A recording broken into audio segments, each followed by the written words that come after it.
نحمده ونصلي على رسوله الكريم أما بعد فأعوذ بالله من الشيطان الرجيم بسم الله الرحمن الرحيم رب اشرح لي صدري ويسر لي أمري واحلل عقدة من لساني يفقه قولي واجعل لي وزيرا من أهلي السلام عليكم ورحمة الله وبركاته.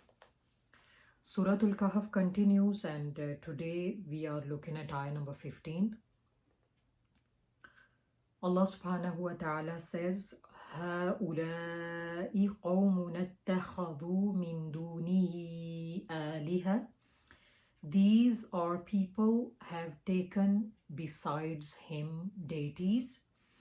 لولا يأتون عليهم بسلطان بين. Why do they not bring for them a clear authority? فمن أظلم ممن افترى على الله كذبا. And who is more unjust than one who invents about Allah a lie? Ashabul Kahf are talking to each other, and what they are saying is that these are people have taken for worship gods other than Allah subhanahu wa ta'ala. Why do they not produce some evidence for whatever they're doing, for their behavior? Why do they not bring some clear proof for that? So what they say that these are people think that there is someone other than Allah subhanahu wa ta'ala who could protect them, provide them, help them and guide them. But they are unaware that these statues are useless. They designed these statues, they sculpted them. How can they help them? They can't even help themselves. Ashabul Kahf had a solid argument. They were intelligent people. As Allah subhanahu wa ta'ala reminds us many times in Quran that use your reason. Against these type of rituals and customs, use your reason and logics. It's something that has been placed in us. Our reason is something that has been placed in us. It's a free blessing that Allah subhanahu wa ta'ala gave us, but we don't want to use it. Many people even today, they follow other people blindly. When you ask them that why do they do this, they say that because so many others are doing. And some say that because our forefathers were doing it. And we have been told, we have been advised to follow them. But in the Quran, Allah subhanahu wa ta'ala tells us that this life is precious. Spend it wisely. You have it today, but you won't have it tomorrow. It's gone tomorrow. This life is temporary. And even if you spend a minute of your time, put it in good use. Use your faculties and energies effectively. Your powers and energies are the imana of Allah subhanahu wa ta'ala. They are the trust from Allah subhanahu wa ta'ala, and you will be questioned about them. It was said that when Ashabul Kahf called the king to Allah subhanahu wa ta'ala, he completely rejected them, and he warned them and threatened them. He commanded them to be stripped of their possession and their ornaments from their people, whatever they had from royal families. Just like we think today that these youth are just so emotional, and just take away their possessions for some time and they'll regain their good sense and they'll be fine. They'll be fine. They'll come back to their old religion. So king thought the same, but what happened was that he was wrong.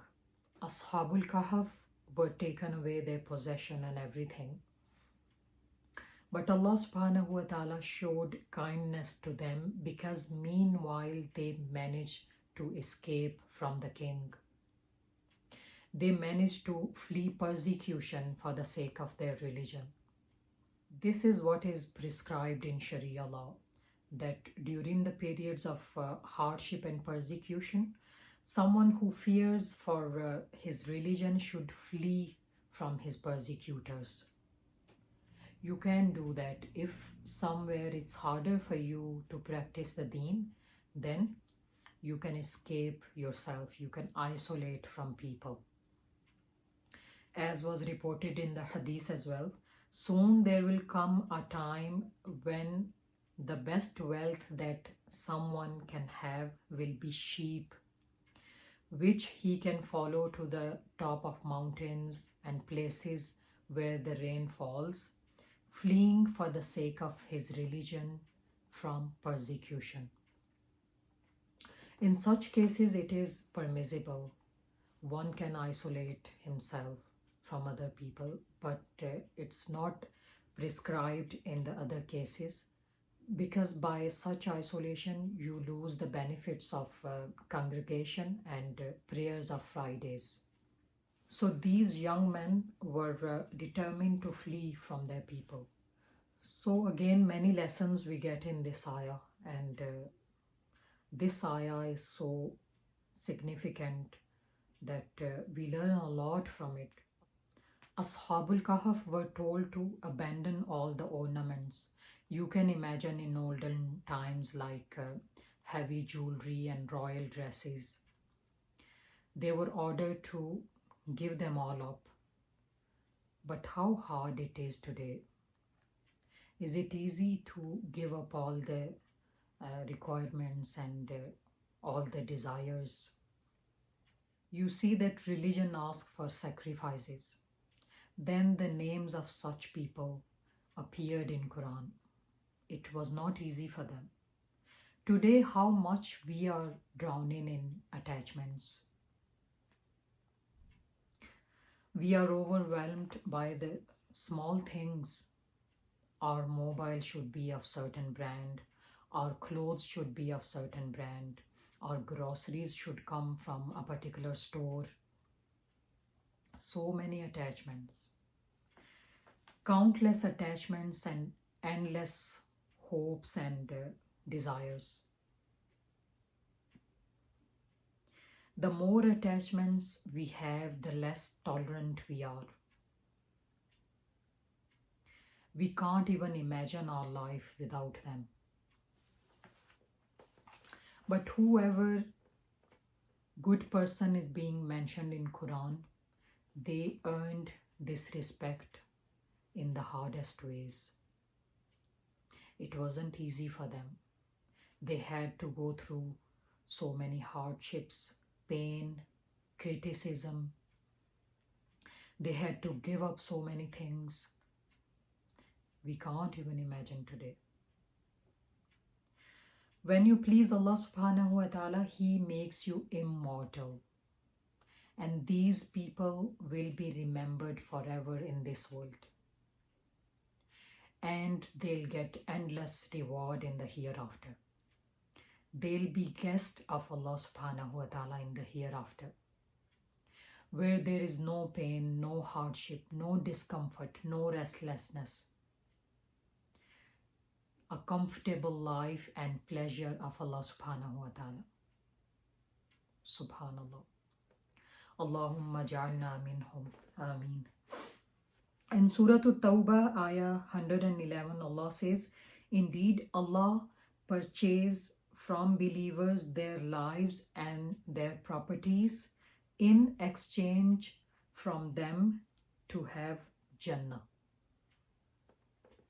Allah says that Allah subhanahu wa ta'ala has bought mu'mineen's life and their properties in exchange for them to have Jannah. We don't want to exchange anything today, but we all are expecting Jannah. Because having is easy and giving up and sacrifices are really hard. But Allah subhanahu wa ta'ala expects a lot from mu'mineen. May Allah subhanahu wa ta'ala help us to understand and help us to be among the Salihin and help us to follow the Sunnah of Ashabul Kahaf. Ameen thumma ameen. سبحانك اللهم وبحمدك أشهد أن لا إله إلا أنت أستغفرك وأتوب إليك. السلام عليكم ورحمة الله وبركاته.